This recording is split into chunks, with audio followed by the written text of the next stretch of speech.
You know, it's good to be flexible and to be willing to be surprised. Stephen and I were talking earlier about, by the way, everybody, that's Stephen. We were talking earlier about how good it feels to be tickled. Not physically tickled, but to have somebody say something that just tickles you, right? Or something happen that just tickles you.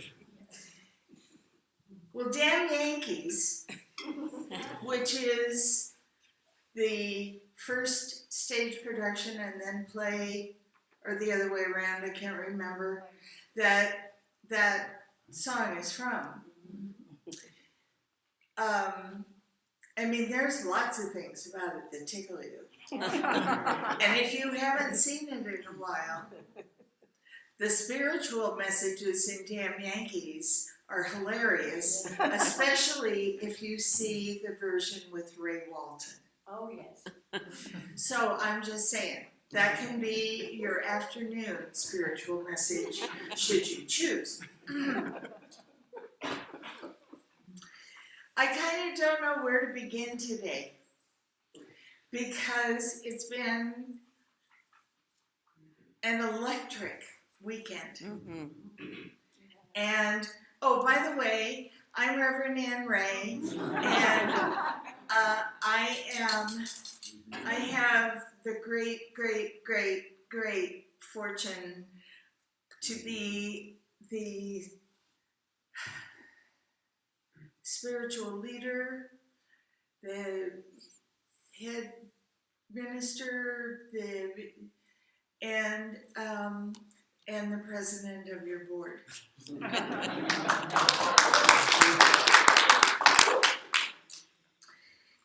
And also, and maybe, no, it's not maybe, it's most importantly, I am a part of this community with all of you,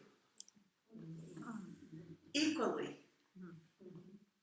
So there's no hierarchy here. I mean, there are people who have titles, but half the time they don't mean anything. And so, you know, the reason, there's so many reasons that yesterday was magical, but one of them was that what we had this, I'm going to call it a leadership retreat, because it was, so far as I know, for the first time ever, it was a combination of the board and the practitioners together.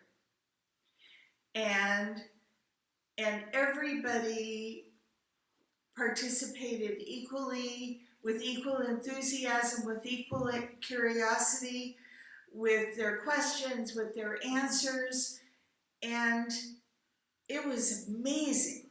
Yeah. Yeah. It was absolutely amazing to be part of something that was as alive. I mean, usually retreats aren't. You know, they can be deeply spiritual. They can be, you know, this wonderful, mindful journey that you go on, and we certainly did all of that. But this retreat was supercharged. Yeah. Yes, it was. Because everybody in that room wanted things to happen. Yep. And this list, for those of you who can see it, I'm going to move it in a second so that the people on Zoom can see it, because it's clear over there. It looks a little hodgepodgey, but it makes perfect sense. Because what we found as we collected qualities that meant a lot to us in our spiritual journeys early in our lives. It wasn't about every day. It was about our earlier spiritual journeys. And it wasn't limited to just one. And we didn't have to name it. But what really meant something to us? What was important to us in those spiritual journeys? And out of that information came these divine qualities. One second. I put it over, but it's the camera's reversed, so you can't read it anyway. Oh, I can't anyway. You can read it, but they can't read it. They can't tell us. They can. So you. Oh, They can. You they can. Anyway, moving right along. So we were looking for things that connected automatically, that enhanced each other, that were naturally related. And for instance, love, which Elishiva pointed out, is number one, right? And we look down, and love is directly related to connection as it is to belonging. So it was easy to, once we formed that group, then it was easy to look at the others and see how other things that were already important to us, not something that had to be found, not something that had to be made important to us, but were already meaningful to us, how they connected. And how they connected naturally to make a healthy community. So then our job became to look for ways to take those qualities and turn them into seeds. Seeds of growth, seeds of creativity, seeds of imagination, seeds of energy, seeds of evolution. But that's not what I'm talking about today.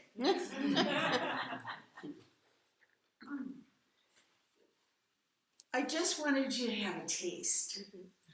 Matt's going to talk about it a little more next week, and you know, I don't want to steal all his thunder.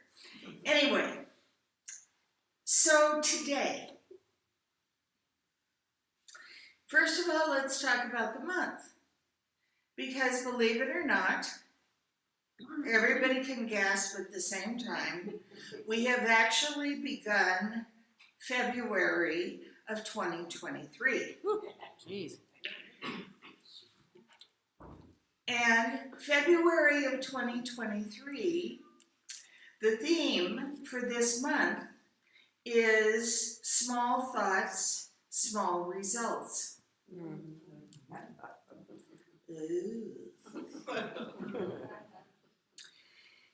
Well, you know, in my book, that's obvious.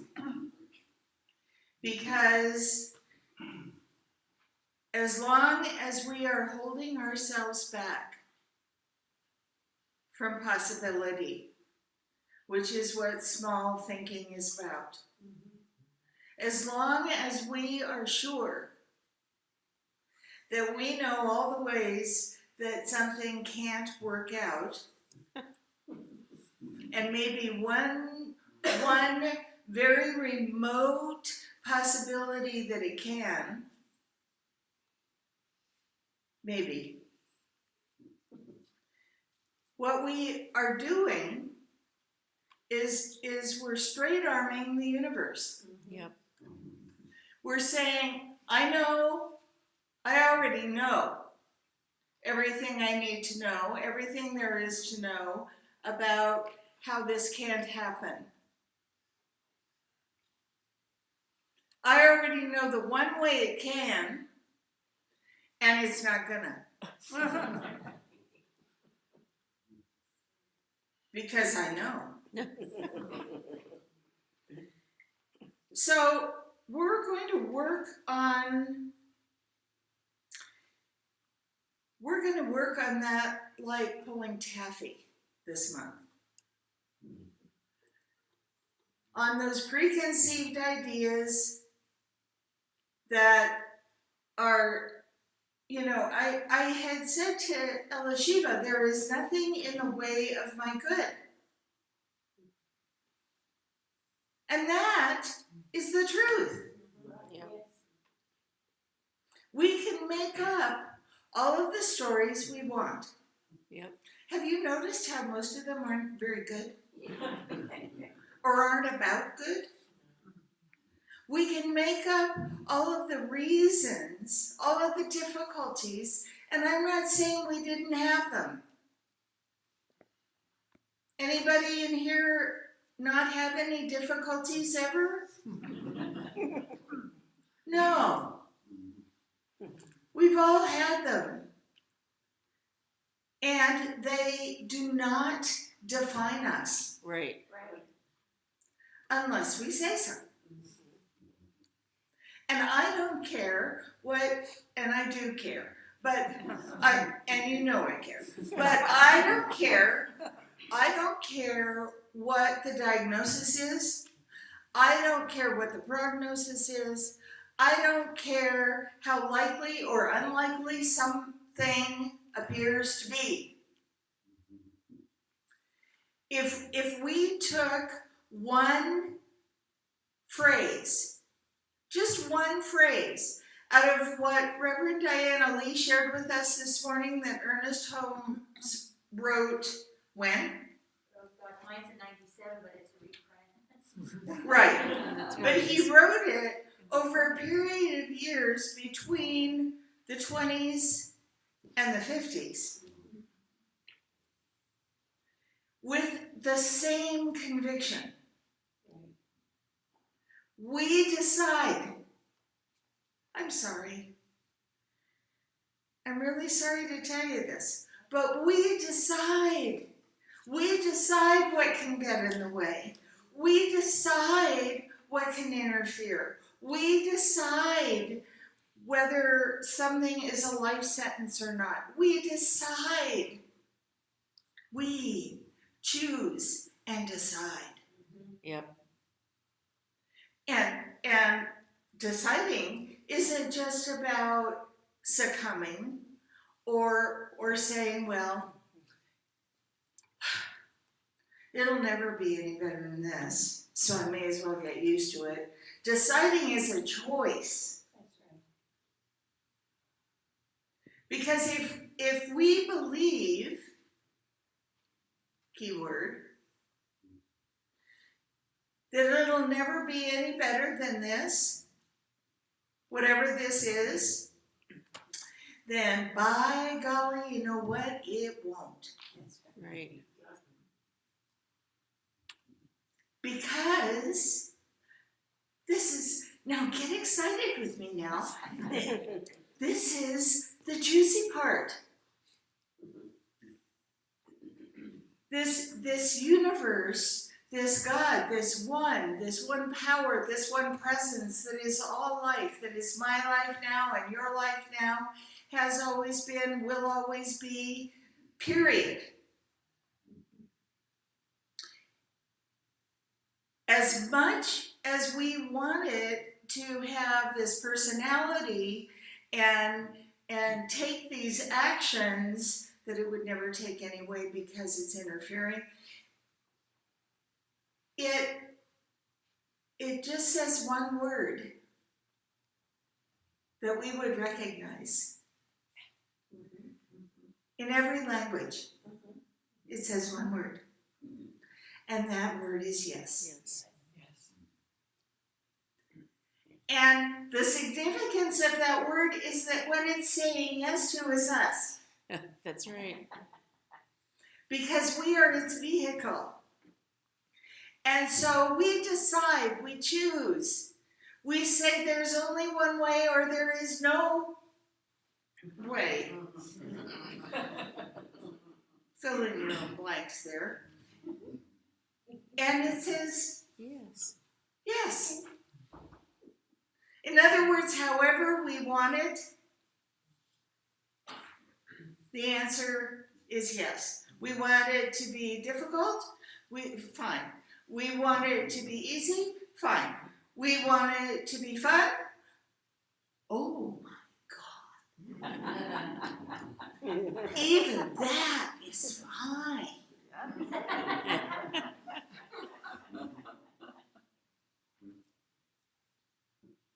We want to, let's say that we can't imagine our life without struggle. And there are many people who can't. Right. They have never known it to be otherwise, and their parents never knew it to be otherwise, and their grandparents never knew it to be otherwise, and their great-grandparents never knew it to be otherwise, and that's what they expect. And that's what they have prepared for always. My question always is, how? If you take a person who grew up in the same circumstance, but in an environment that was encouraging, in an environment where people were, the members of the family were seen from the very first breath as being strong individuals and capable as they grew, and where they were told always that they could do anything. You don't change another circumstance. Not money, not where they live or how they live. You don't change another circumstance. Then explain to me how the kids that grow up in the family where they are encouraged to know the truth, to study the truth, to believe in the truth, and I'm not just talking about science and mind. I am talking about their own truth. They're encouraged to be strong. They're encouraged to know they're safe. They're encouraged to know that they can be creative and that they can have the life that they want. But no other circumstance is different. Explain to me how those kids grow up okay. Explain to me how they find their ways to scholarships or grants to go to college, if that's what they choose. Explain to me how they, I think the word is overcome. But in their circumstance and in the psychology of the family, there is nothing to overcome. Right. I have heard more people say, you know, we didn't have much when I was a kid, but I didn't know it. Right. All of us in the neighborhood, we were in the same boat. And we had fun. We were outside playing together all the time. We encouraged each other when we started to get into school and sports and all that stuff. And all this while, my mom and dad were scraping bottom. And I never knew.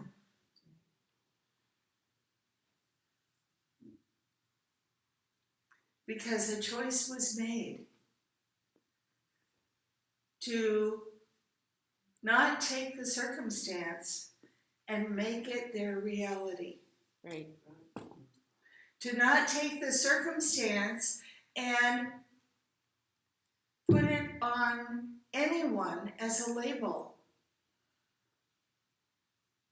So my question in our first exploration of small thoughts, small results, is, what do you seek? What do you seek? To feel differently about, to have an experience of difference about? What do you seek?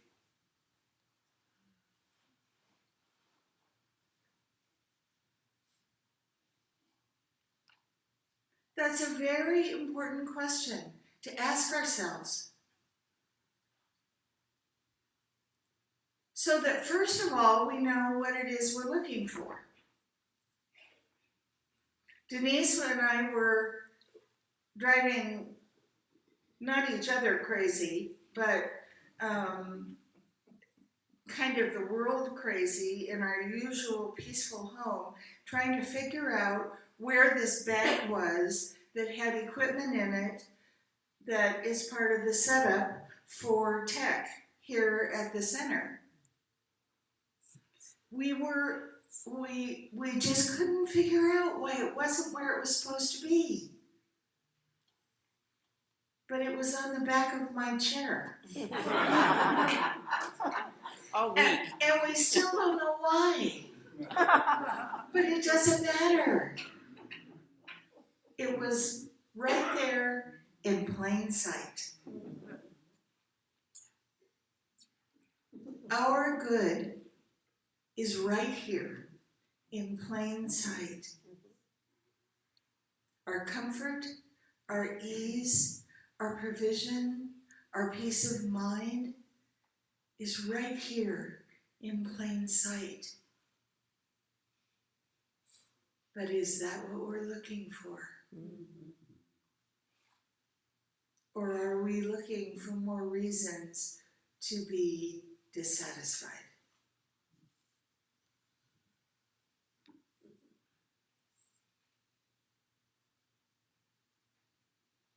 I know nobody here is looking for reasons to be dissatisfied, but I know that we know people who are, because they want to tell us that story all the time.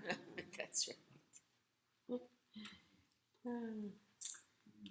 And no matter how much encouragement we give them, it may not matter.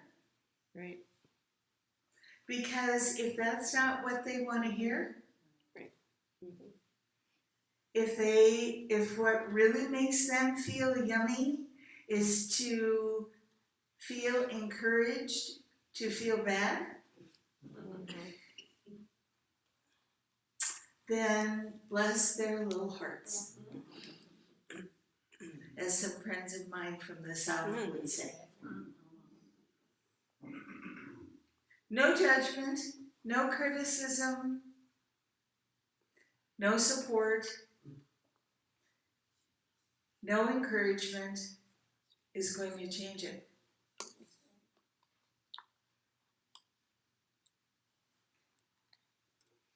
One of the phrases in what Rev Ann Rea read this morning was first look to ourselves. Mm-hmm.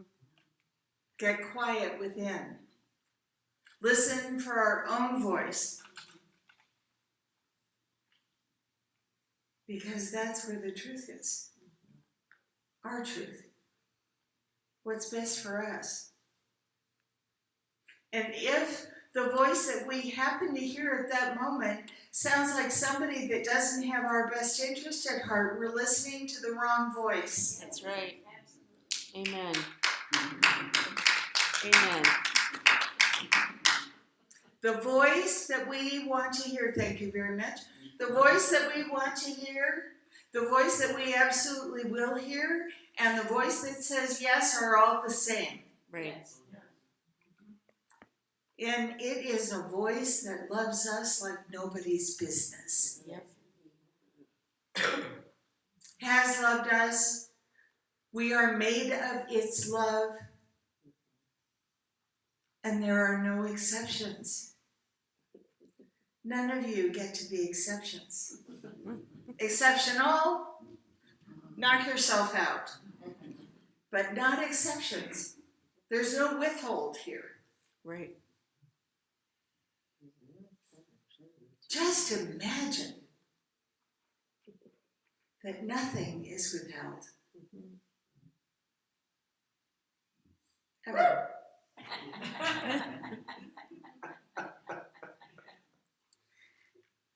Well, I invite you all to get that excited. Because if you're not, it's okay. But how much time do you want to waste Right, not being excited? that's right. I want that much. Devoted to not feeling excited. Because that's all I got. I spent enough time not being excited, know what that's like. I gave it the office, and I'm done. Not being excited, and not being irrepressible. And so it is. And so it is. Woo!